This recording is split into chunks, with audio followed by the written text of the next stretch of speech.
बच्चों, आज हम तुलसीदास द्वारा रचित रामचरितमानस में दिए गए राम लक्ष्मण परशुराम संवाद का छठा पद पढ़ने जा रहे हैं। आप इस वीडियो के अंत तक बने रहिए और इस पद को समझिएगा। सबसे पहले हम इसका सस्वर वाचन करेंगे। कहेऊ लखन मुनि सीलु तुम्हारा, को नहीं जान विदित संसारा।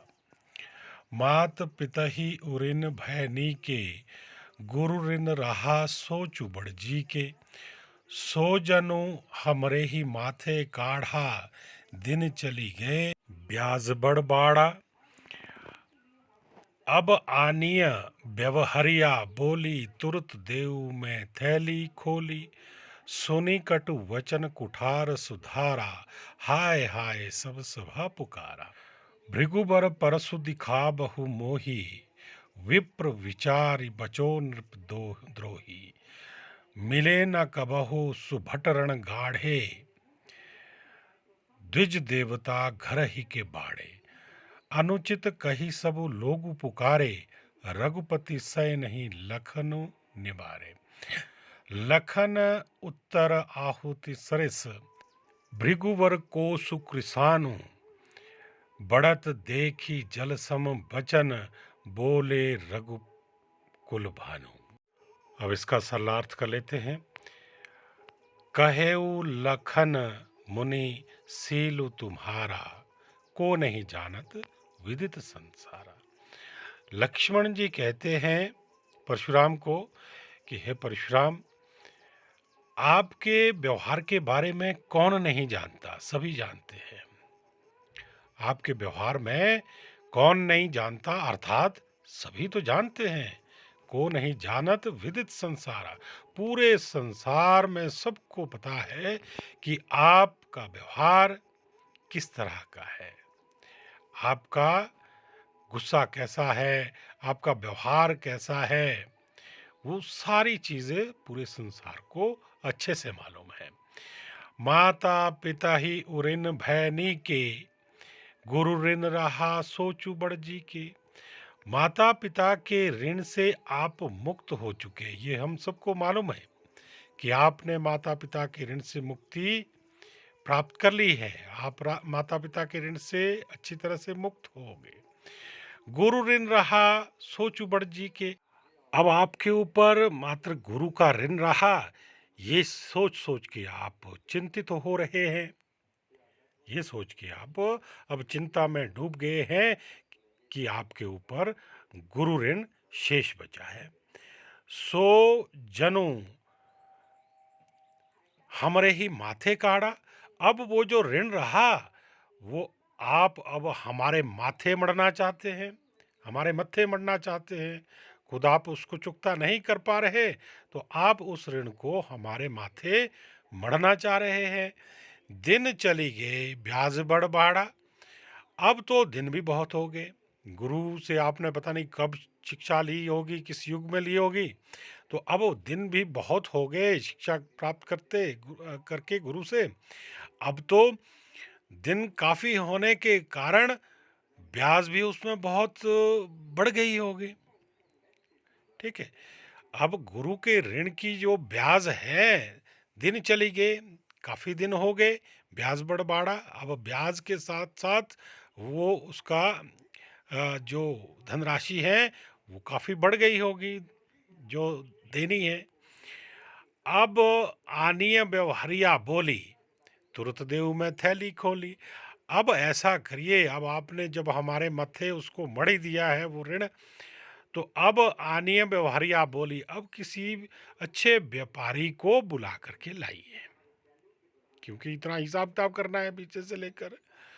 अब पता नहीं कब आपने शिक्षा ग्रहण की, तब से लेकर जो ऋण है वो भी चुकता करना है, उसके ऊपर जो ब्याज लगना है वो भी चुकता करना है, ब्याज निकालना है। इसके लिए कोई दक्ष व्यापारी तो चाहिए, तभी जा कर के वो धनराशि निकल पाएगी। तुरंत देव मैं थैली को खोली, और फिर मैं तुरंत अपने राजकोष से अपनी थैली, पैसों की थैली खोल दूंगा। जितना भी ऋण होगा कोई बात नहीं, हम उस ऋण को चुकता कर देंगे, आप किसी अच्छे व्यापारी को बुला लीजिए।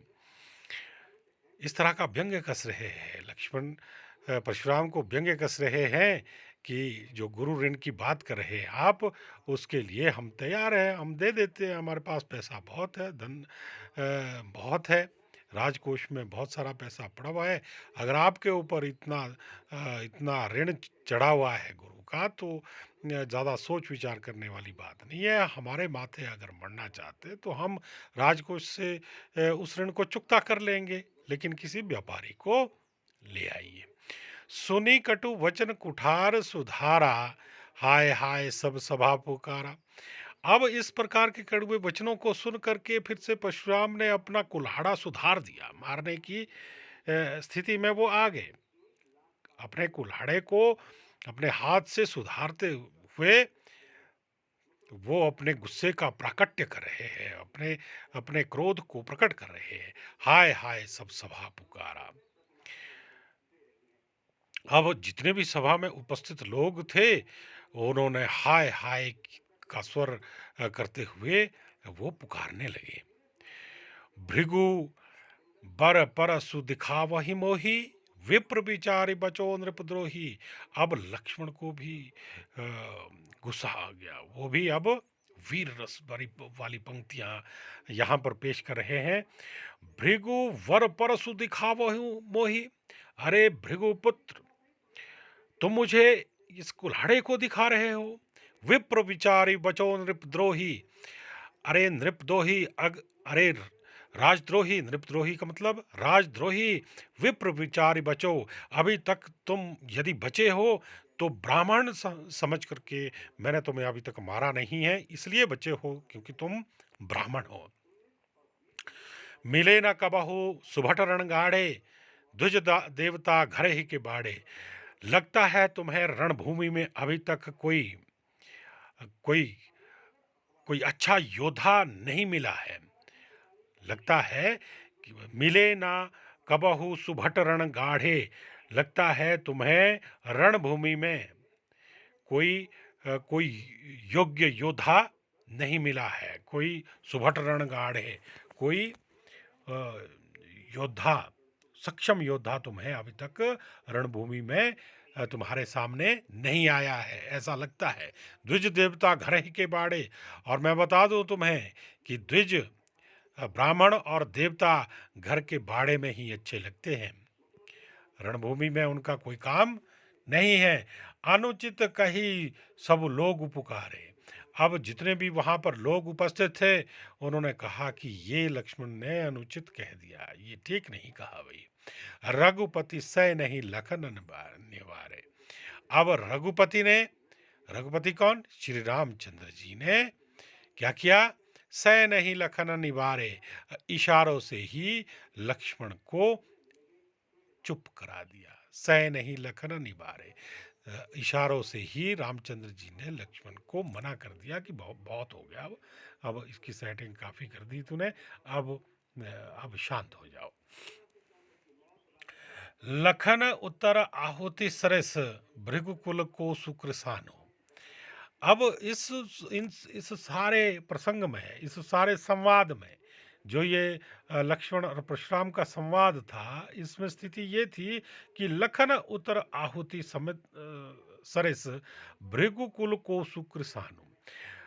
भृगुकुल का जो गुस्सा था, अर्थात जो परशुराम का जो गुस्सा था वो अग्नि के समान था, यज्ञ की अग्नि के समान उनका गुस्सा था। और लखन उत्तर आहुति समत सरस, और लक्ष्मण के जो उत्तर थे, जो उत्तर में परशुराम के उत्तर में जो वो कहते थे, वो आहुति का काम कर रहे थे उस अग्नि में। जितना लक्ष्मण वो आहुति डालते, उनकी क्रोधाग्नि फिर से प्रचंड रूप ले लेती। मतलब ये है कि लक्ष्मण के जितने भी उत्तर थे वो आहुति की तरह काम कर रहे थे, और परशुराम का गुस्सा कैसा था, अग्नि, जलती हुई अग्नि, प्रचंड अग्नि के समान था। बढ़त देखी जल सम वचन बोले रघुकुल कुल भानु।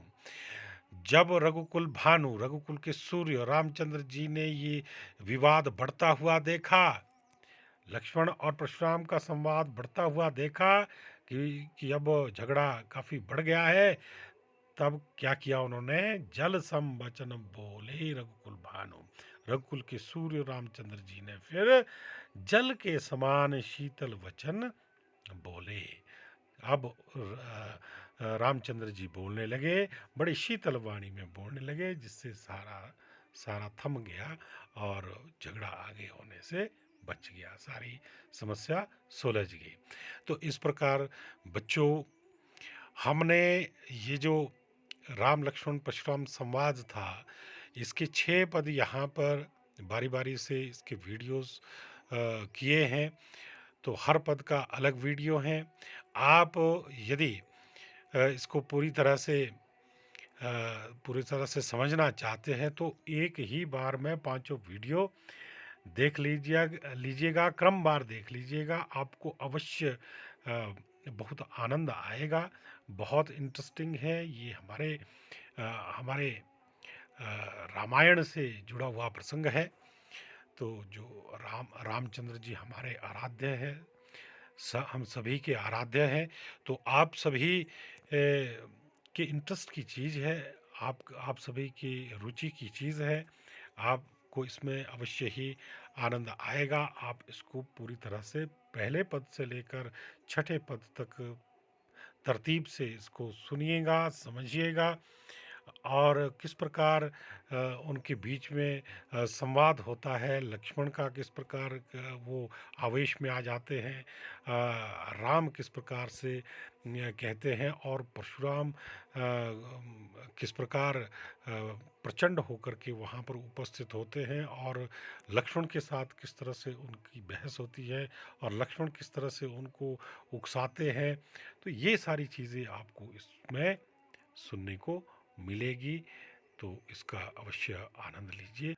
यदि आप पूरी तरह से 6 के 6 पदों को अच्छे से समझेंगे, एक एक लाइन को अच्छे से समझने का प्रयास करेंगे, किसने क्या कहा और किस संदर्भ में कहा, ये सारी चीज़ें अगर समझने की कोशिश करेंगे तो आप इसके अंतर्गत आने वाले अनेकों सैकड़ों प्रश्नों का उत्तर देने में सक्षम हो जाएंगे। ये मैं आपको बता दूं, आप किसी भी प्रश्न का उत्तर दे सकते हैं अगर आपको ये पूरी तरह से ये प्रसंग ये पूरा वाक्या अगर समझ में आ गया।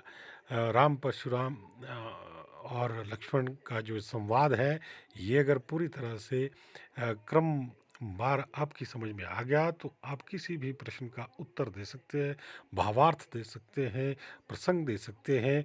लेकिन करना ये है कि आपको इन सभी वीडियोस को, जितने भी ये वीडियोस बने हैं, 6 वीडियोस बने हैं, तो आप इनको अच्छी तरह से समझिएगा और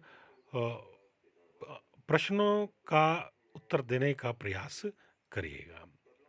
धन्यवाद।